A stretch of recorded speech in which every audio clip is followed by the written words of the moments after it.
Assalamualaikum warahmatullahi wabarakatuh. Selamat pagi semuanya, bertemu lagi dengan saya, Bapak Muhammad Irfan Soleh, Guru SDN Sayung 1, calon guru penggerak Angkatan 5 Kabupaten Demak. Pada kesempatan kali ini saya akan berbagi tentang kurikulum Merdeka. Kurikulum Merdeka ini akan diberlakukan pada siswa kelas 1 dan kelas 4 di sekolah dasar seluruh Indonesia. Lalu, apakah yang dimaksud dengan kurikulum Merdeka? Kurikulum Merdeka adalah kurikulum dengan pembelajaran intrakurikuler yang beragam, di mana konten akan lebih optimal, agar peserta didik memiliki cukup waktu untuk mendalami konsep dan menguatkan kompetensi. Guru memiliki keleluasaan untuk memilih berbagai perangkat ajar, sehingga pembelajaran dapat disesuaikan dengan kebutuhan belajar dan minat peserta didik. Proyek untuk menguatkan pencapaian profil pelajar Pancasila dikembangkan berdasarkan tema tertentu yang ditetapkan oleh pemerintah. Proyek tersebut tidak diarahkan untuk mencapai target capaian pembelajaran tertentu, sehingga tidak terikat pada konten mata pelajaran. Sebelum dilanjut, mari kita tengok ke belakang, melihat macam-macam kurikulum yang pernah ada dan diterapkan di pendidikan Indonesia. Teman-teman senior pasti sudah tahu, kurikulum yang pernah ada di Indonesia yaitu, 1. Kurikulum 1947, Rencana Pelajaran 1947. 2. Kurikulum 1952, Rencana Pelajaran Terurai 1952. 3. Kurikulum 1964, Rencana Pendidikan 1964. 4. Kurikulum 1968. 5. Kurikulum 1975. 6. Kurikulum 1984. 7.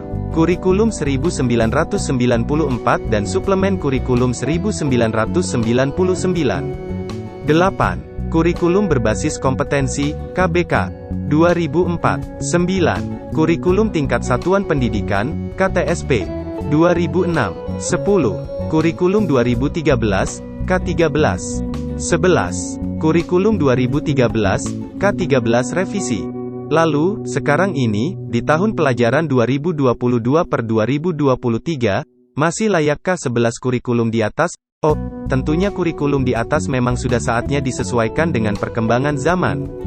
Zaman sekarang, zaman milenial, zaman abad 21, zaman teknologi, maka kurikulumnya pun harus menyelaraskan dengan keadaan tersebut. Hal ini bisa kita analogikan, misalnya motor zaman dulu dengan sekarang apakah sama, berbeda kan? Begitupun mobil, juga selalu berkembang dari waktu ke waktu, smartphone yang Bapak Ibumu miliki pun, juga berubah pesat baik model, bentuk, dan spesifikasinya. Maka memang sudah sepantasnya, sudah sewajarnya saat ini kurikulumnya pun berubah demi kebaikan dan perkembangan peserta didik dalam menghadapi zaman. Di tahun ajaran baru ini kita memakai kurikulum baru, kurikulum Merdeka. Mengapa kita memerlukan kurikulum Merdeka? Berbagai studi nasional maupun internasional menunjukkan bahwa Indonesia telah mengalami krisis pembelajaran, learning crisis, yang cukup lama. Studi-studi tersebut menunjukkan bahwa banyak dari anak-anak Indonesia yang tidak mampu memahami bacaan sederhana atau menerapkan konsep matematika dasar. Temuan itu juga memperlihatkan kesenjangan pendidikan yang curam di antar wilayah dan kelompok sosial di Indonesia. Keadaan ini kemudian semakin parah akibat merebaknya pandemi COVID-19. Untuk mengatasi krisis dan berbagai tantangan tersebut, maka kita memerlukan perubahan yang sistemik, salah satunya melalui kurikulum. Kurikulum menentukan materi yang diajarkan di kelas. Kurikulum juga mempengaruhi kecepatan dan metode mengajar yang digunakan guru untuk memenuhi kebutuhan peserta didik. Untuk itulah Kemendikbudristek mengembangkan kurikulum Merdeka sebagai bagian penting dalam upaya memulihkan pembelajaran dari krisis yang sudah lama kita alami. Lalu, bagaimana bentuk struktur kurikulum dengan penerapan kurikulum Merdeka? Kurikulum Merdeka terdiri dari kegiatan intrakurikuler, proyek penguatan profil pelajar Pancasila, dan ekstrakurikuler. Alokasi jam pelajaran pada struktur kurikulum dituliskan secara total dalam 1 tahun dan dilengkapi dengan saran alokasi jam pelajaran jika disampaikan secara reguler, mingguan. Selain itu, terdapat penyesuaian dalam pengaturan mata pelajaran yang secara terperinci dijelaskan dalam daftar tanya jawab per jenjang. Lebih lengkapnya, Silahkan teman-teman buka buku saku tanya jawab kurikulum merdeka yang telah dirilis Kemendikbudristek di website resminya. Bagaimana cara pemerintah, atau apa yang dilakukan pemerintah agar pelaksanaan kurikulum merdeka ini bisa berhasil? Biar semua guru mudah menerapkan kurikulum merdeka, maka pemerintah memfasilitasinya dengan membuat aplikasi atau platform Merdeka Mengajar. Apakah itu platform Merdeka Mengajar?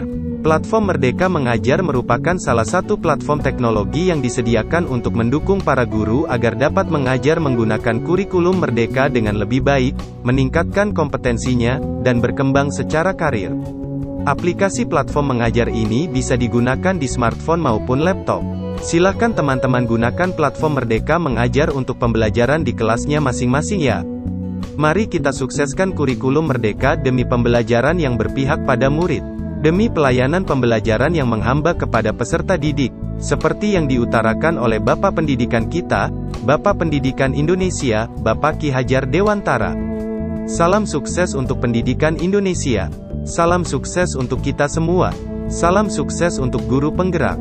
Oh ya, jangan lupa selalu belajar walaupun sejenak, demi peningkatan kompetensi diri. Sampai ketemu di pertemuan berikutnya. Wassalamualaikum warahmatullahi wabarakatuh.